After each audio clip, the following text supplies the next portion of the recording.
Certaines personnes acceptent l'idée que si elles modifient leur façon de penser, et de plus se tournent vers Dieu par la prière, leur vie en sera transformée et connaîtra l'harmonie, la liberté.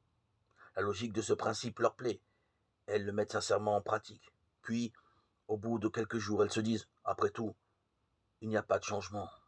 Et elles retombent dans leurs pensées négatives. Rien n'est plus absurde.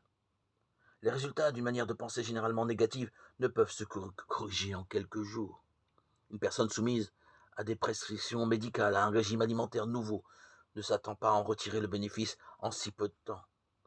Vous devez vous en tenir à votre nouvelle manière de penser pendant une période raisonnable, et ne point vous laisser décourager par les échecs apparents du début.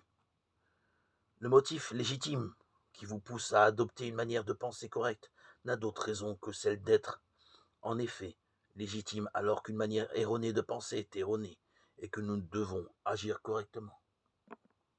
Que cela nous soit avantageux ou non. Il est évident par ailleurs que ce qui est juste rapporte des dividendes, de fabuleux dividendes, mais il faut d'abord que nous fassions preuve d'un peu de persévérance en ce qui concerne la lenteur des préliminaires. Les débutants obtiennent souvent des résultats extraordinaires au commencement, mais pas toujours, et nous ne devons point compter sur cette chance.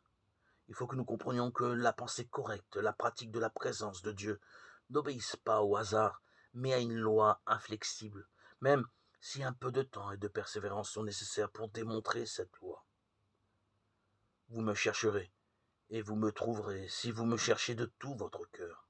Jérémie 19, verset 13.